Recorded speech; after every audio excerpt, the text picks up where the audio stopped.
Oh, yeah. All right. There is a strategy that you have to apply in addition to any strategy that you learn when you learn how to deal with the questions on the SAT. This is a strategy that you have to learn and you have to apply no matter what other strategy that you use. I guess you can call this the main strategy, and that is understanding the questions. Because if you do not understand the question, for sure, no way you're going to get the answer. So for the next 10 lessons, we are going to go over the question types.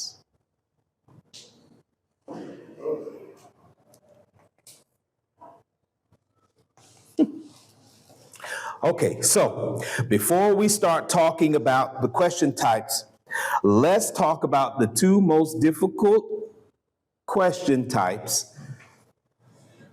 This is coming from students who took the new digital SAT. This is from all their chatter. They have determined there are two question types on that digital SAT that are the most difficult. The first one being a brand new question type introduced to the SAT just this year. It is called rhetorical synthesis. And I like to call this question type the research paper question, because it most mimics what you have to do when you write a research paper. I think probably one of the reasons why it is the most difficult is because most students prior to grade 12 never wrote a research paper. However, it is in the curriculum, whether we're talking about the Common Core curriculum or any other curriculum. Research writing should have started in grade 6. So by the time you get to grade 11, you know exactly the process in which you have to go through in order to write a research paper. So this is very important and very انا سمعت السيرش بيبر ده ايه ده؟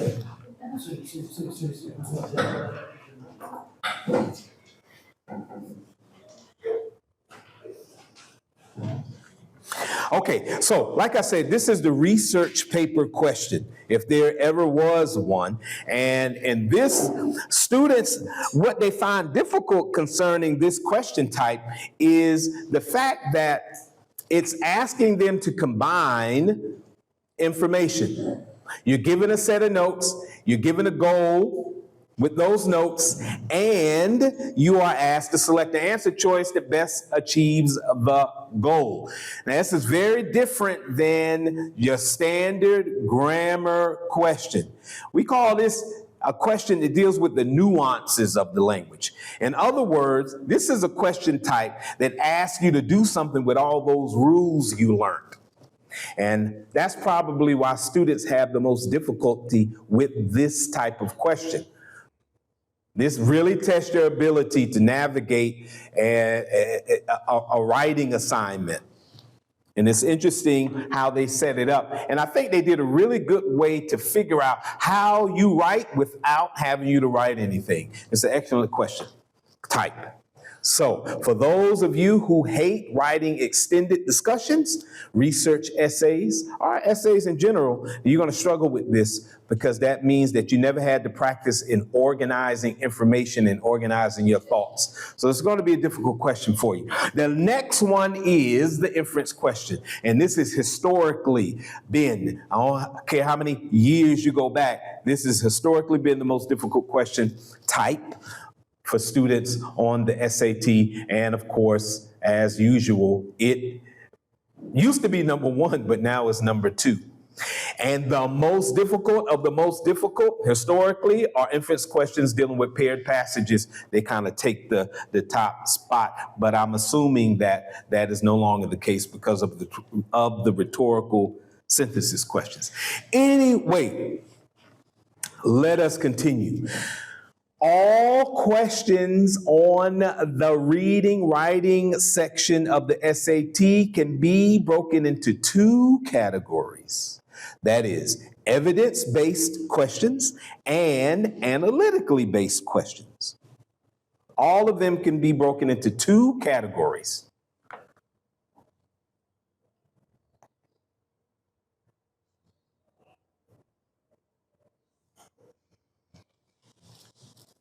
Now, we're going to go over each question type in each category, but before we get there, I want to talk about the ultimate goal of these questions. You know, why does the SAT even come forth with these question types? What are they trying to do? If we talk about the ultimate goal of these question types, and your goal for understanding these question types, then that would pretty much bring our discussion to this.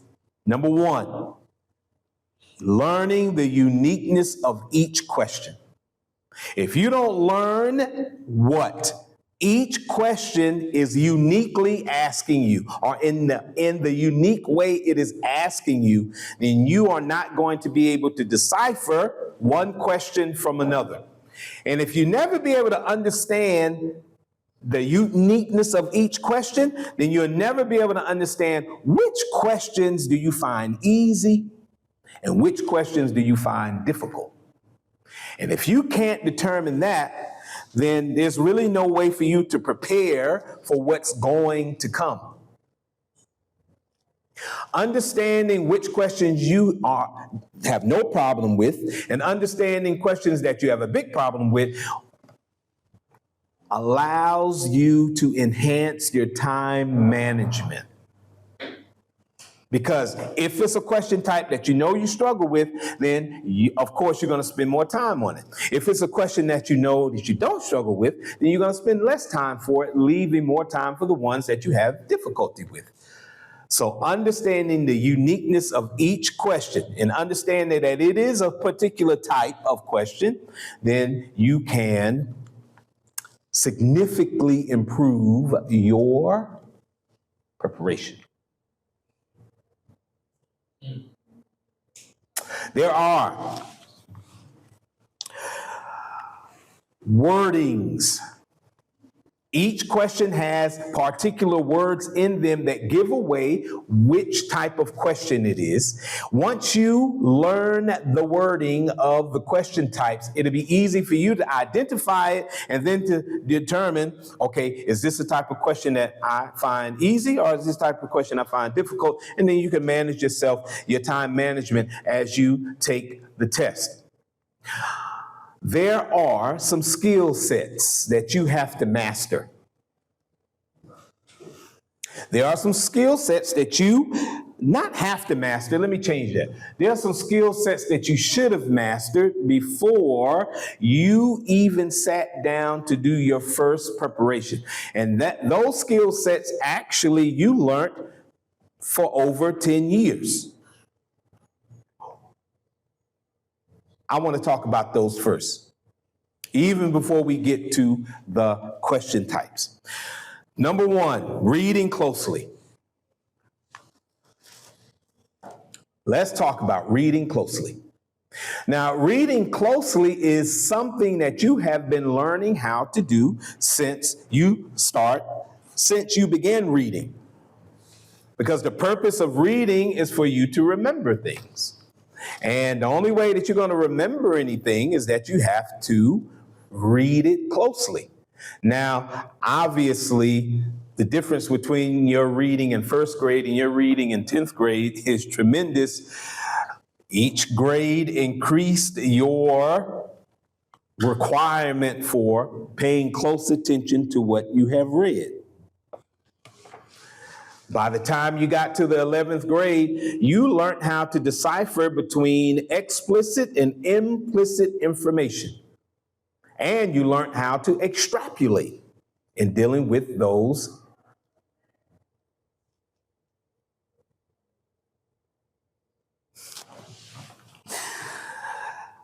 Specifically, reading closely. There is a set of skills that you need just for that particular purpose of reading closely. And we're talking about understanding the difference between explicit and implicit meaning. We're talking about analogical reasoning, which all of your brains can do. We're talking about textual evidence, or being able to, prove whatever conclusion you came to in the evidence. In the text. We're talking about central ideas, being able to read something and understand what in general it is talking about. Summarizing, not to be confused with paraphrasing, but it is putting things into words that are less than the original. Understanding relationships between paragraphs, between ideas, and ultimately between passages, talking about the dual passage, navigating those. And of course, interpreting words in context, vocabulary in context. And we'll throw in transitions in that, because transitional words, although they're not asking you the meaning of them, but you do need to understand that word in particular and how it relates to the context that it is in. So we'll throw that in there. But those skills you were supposed to have mastered before day one of preparation. And preparation itself is a way to continue your mastery of those. Let's talk about some things specific concerning reading closely. Explicit information. That's information that is clearly stated in the text. It's right there in front of you. It actually enables you to understand thoughts that are expressed directly, or it measures your ability to detect that information. Now, and we're talking about implicit information. That's information that is not stated clearly. It is information that is vague. It's not directly written in front of you, and it seems like it's referring to something else, or you get its meaning from something else. At any rate, it is unexpressed information in the text. Something the author suggested, implied, or alluded to. But as a reader, you're supposed to be able to decipher that information by reading closely. Okay, using analogical reasoning, extrapolate. Extrapolate is when you take something known and something unknown and you put them together to try to come to some kind of conclusion. The known and the unknown together to come to a conclusion. That is extrapolation.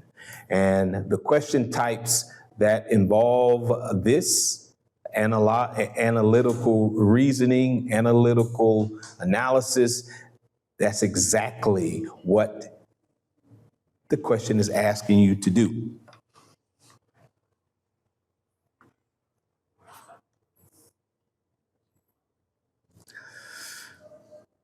Okay, nice to see that everybody's taking notes, serious about this, getting this information, wanting to make this information a part of their normal or that body of knowledge that they carry with them into the test. Wow. Okay. Now we want to talk about understanding rhetoric. Understanding rhetoric is pretty simple. Talking about analyzing word choice and analyzing author's writing style, something that you have done many years when asked to take a literary device to determine what the author is doing with whatever text the author is doing it with. That is called understanding rhetoric. So if there's anything you should be able to do, you should be able to do that. Understanding rhetoric. But as with any skill, you have to practice it a lot. And if you don't do a lot of reading, you probably didn't do a lot of practicing what the teacher in the past told you to do when the teacher asked you to analyze some literature or try to understand the rhetoric that the author was writing. Okay, so now let's talk about the next one here, analyzing text structure. And in analyzing text structure, we're talking about analyzing the parts of a relationship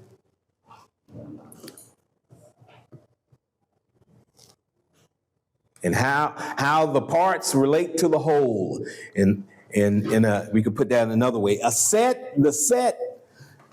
This set, consists of the following specific skills: analyzing overall text, analyzing part and whole relationships, analyzing point of view, analyzing purpose. So the question types that deal with this is what skill you have to bring to the test in order to successfully get past these question types.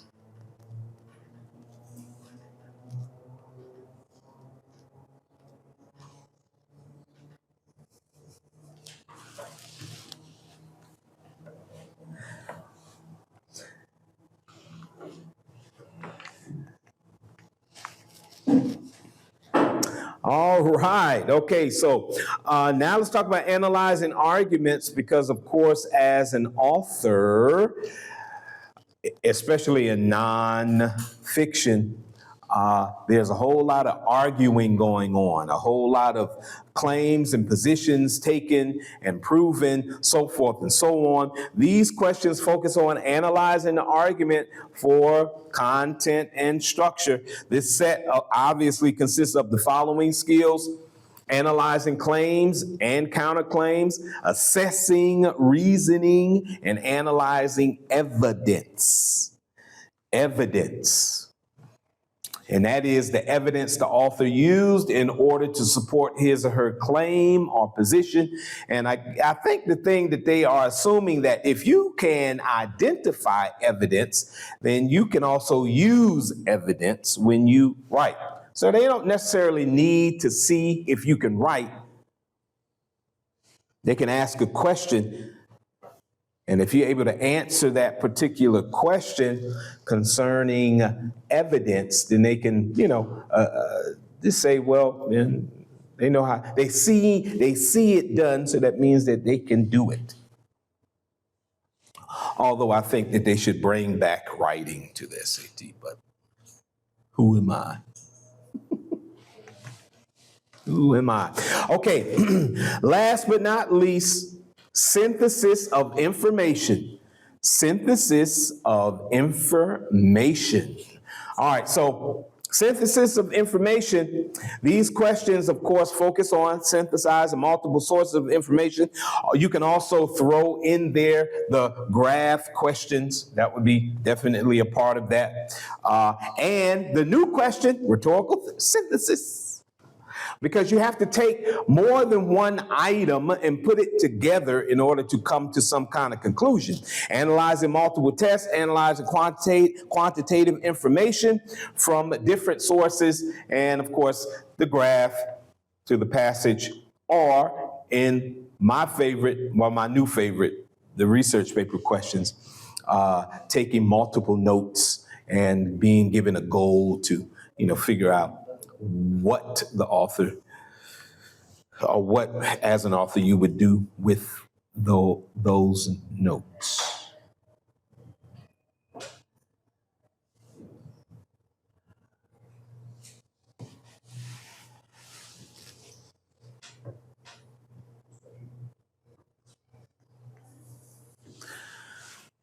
Well, that was fun. Very informative. Now there's nothing that stands in our way. In the next lesson, we're going to begin the daunting task of going over each and every question type. And not daunting, actually very exciting, because you get to discover which questions you find, which question types you find easy and which question types you find difficult. It's very exciting. Any questions? Any questions? Okay. Wow. Quite impressed. I am. No question. Okay.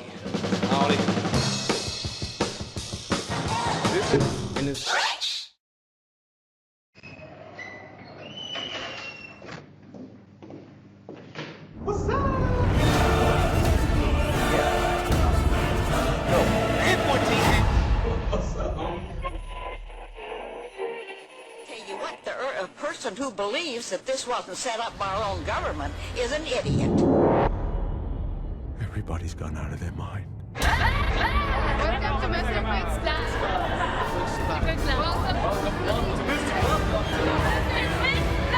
Welcome to Mr. Quick's class. Welcome to Mr. Quick's class.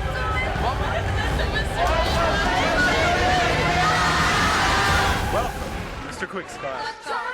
Oh, yeah. All right. All right. All right.